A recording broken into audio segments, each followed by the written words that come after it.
মাধ্যমিক 2025 সালে যারা যারা দেবে তারা আমাকে অনেকেই কিন্তু কমেন্টে লিখেছিলে যে পথের দাবি নামে শরৎচন্দ্র চট্টোপাধ্যায়ের লেখা একটা গল্প রয়েছে, যেই গল্পটাকে নিয়ে একটা অনলাইন ক্লাস করাতে, এবং সেটা আমরা সম্ভবভাবে অনলাইন ক্লাসে না আসতে পারলেও আমরা একটা ভিডিও রেকর্ড করেছি এবং সেখানে সুন্দরভাবে সারসংক্ষেপটাকে, এই গল্পের অন্তর্নিহিত অর্থটাকে, মানে মেন যে অর্থ, কটা ক্যারেক্টার বা কটা চরিত্র রয়েছে সবটা নিয়ে ডিটেলসে একটা ভিডিও বানিয়েছি। সেই ভিডিওটা কিন্তু তোমাদের জন্যই শুধু, যারা যারা পথের দাবি শরৎচন্দ্র চট্টোপাধ্যায়ের লেখা এই গল্পটাকে সুন্দর করে সংক্ষেপে বুঝে নিতে চাও, ক্লাস 10-এ পড়ো, তোমাদের পাঠ্য বইয়ে রয়েছে, তারা অবশ্যই এই ভিডিওটা প্রথম থেকে শেষ অবধি স্কিপ না করে দেখবে।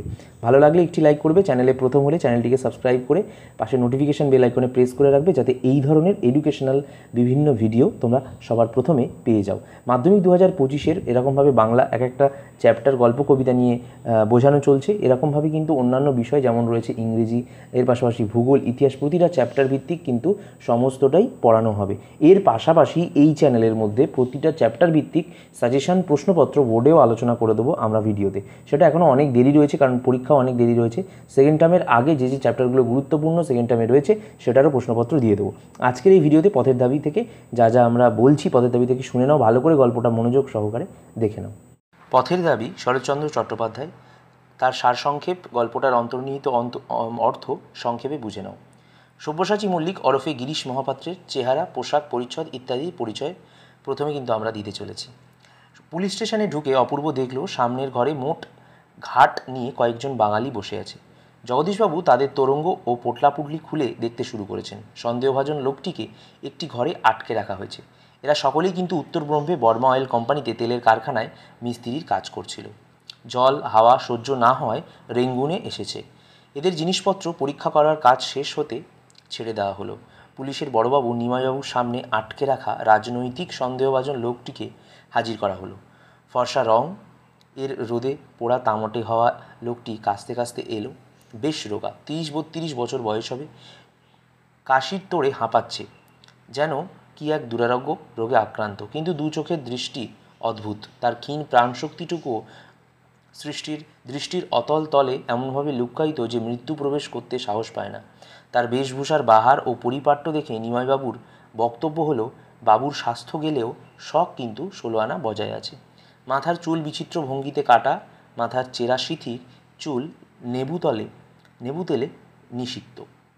গায়ে জাপানি সিল্কের রামধনু রং চুড়িদার পাঞ্জাবি, বুক পকেটে বাঘ আঁকা রুমাল, পরনে বিলাতি মখমল শাড়ি, পায়ে সবুজ রং এর মোজা ও লোহার নাল লাগানো বার্নিশ করা পামশু। অপূর্বর কথা হলো, এই রুচি ও কালচারের লোক সন্দেহভাজন সব্যসাচী মল্লিক হতে পারেন। লোকটির নাম গিরিশ মহাপাত্র। লোকটির ট্যাগ ও পকেট তল্লাশি করতে গিয়ে পাওয়া যায় একটা ফুটরোল বিড়ি, লোহার ক্যাম্পাস, একটি টাকা, গন্ডা 6 পয়সা, একটি ফুটফল বিড়ি, একটি লোহার ক্যাম্পাস, বিড়ি, দেশলাই ও একটি গাঁজার কলকেটি নাকি রাস্তা থেকে কুড়িয়ে পকেটে রেখেছে, যদি কারো কাজে লাগে। তবে সে নিজে গাঁজা খায় না। তল্লাশির পাট চুকলে গিরিশ মহাপাত্রকে ছেড়ে দেওয়া হয়। সে টিনের তোরঙ্গ ও চাটাই জড়ানো বিছানার বান্ডিল বগলে প্রস্থান করে। অপূর্বের বাসার ওপরের খ্রিশ্চান মহিলার সহযোগিতা। পরের পাঠ। বাসায় ফিরে এসে অপূর্ব তার দৈনন্দিন কাজে ব্যস্ত হলেও তার মন কিন্তু এক অদৃষ্ট অপরিজ্ঞাত রাজবিদ্রোহীর চিন্তাতে ধ্যানস্থ থাকল। তার অন্যমনস্কতা দেখে রামদাস তলওয়ারকার তার বাড়ির খবরাখবর জানতে চাইল। অপূর্ব কুশল সমাচার দেওয়ায় রামদাস আর প্রশ্ন করল না। জলযোগ করার সময় অপূর্ব জানালো যে তার বাসায় তালা ভেঙে চোর যখন চুরি করছিল, ওপরের খ্রিস্টান মেয়েটি দেখতে পেয়ে চেঁচামেচি করায় চোর পালায়। চোর পালালে মেয়েটি নিজের ঘরে তালা এনে লাগিয়ে যান। অপূর্ব বাসায় ফিরলে মেয়েটি চাবি খুলে দিয়ে কি চুরি গেছে কি যায়নি তার নিখুঁত তালিকা তৈরি করে দিয়েছেন, যা পাশ করা হিসাবরক্ষকেরও পক্ষে বিস্ময়কর। তেওয়ারির ঘরে না থাকায় এই বিপর্যয়। পুলিশকে নির্বোধ ও আহম্মক হতে দেখা, শ্বেতাঙ্গদের দুর্ব্যবহার। পরের পাঠ। ওই চুরির ব্যাপারে পুলিশকে খবর দিতে গিয়ে অপূর্ব পুলিশের নির্বুদ্ধিতাজনিত এমন তামাশা দেখে চুরির কথা বলতেই ভুলে যায়। আর বলেই বা কী হতো, তারা তো চোর ধরে না, বিদ্রোহী ধরার জন্য ব্যস্ত। এই প্রসঙ্গে গিরিশ মহাপাত্রের চেহারা ও পোশাক ইত্যাদি কথা মনে পড়ায় অপূর্ব হেসে ওঠে। হাসি থামলে গিরিশ মহাপাত্রের আনুপূর্বিক বর্ণনা দেয় রামদাসকে। বিদ্রোহী ধরতে গিয়ে পুলিশের এভাবে নির্বোধ আহম্মক হতে অপূর্ব কখনো দেখেনি। পুলিশ বুনো হাঁসের পিছনে ছুটোছুটি করে সরকারের পয়সা অপব্যয় করছে। পুলিশের বড় কর্তা অপূর্বের আত্মীয় তুল্য হলেও অপূর্ব মনে করে দেশের চেয়ে সে আপনার নয়, বরং বেশি আপনার দেশের স্বাধীনতাকামী বিপ্লবীরা। কথা প্রসঙ্গে অপূর্ব ফিরিঙ্গি ছেঁড়াদের কথায় আসে। তারা লাথি খেয়ে অপূর্বকে রেল স্টেশনের প্ল্যাটফর্ম থেকে বার করে দিয়েছিল, লাথি মেরে। তার প্রতিবাদ করতে গিয়ে শ্বেতাঙ্গ স্টেশন মাস্টারের কাছ থেকে পেয়েছিল দুর্ব্যবহার। নিজের দেশের স্টেশন থেকে কুকুরের মতো দূর হয়েছিল স্টেশন মাস্টার। পরের পার্ট, পুলিশ সাব ইন্সপেক্টর অমানুআর্থিক আচরণ। পুলিশ ছুটির আগে বড় সাহেবের একখানা লম্বা টেলিগ্রাম অপূর্বর হাতে আসে।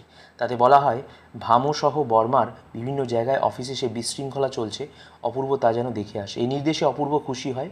তাতে অপূর্বর দুটো উদ্দেশ্য পূর্ণ হবে: এক, রেঙ্গুনে বিরক্তিকর অবস্থান থেকে কিছুটা সময় মুক্তি মিলবে; দুই, ওই সূত্রে ব্রহ্মদেশটা দেখা যাবে। রাত্রে গাড়িতে অপূর্ব রওনা হয়। প্রথম শ্রেণীর যাত্রী।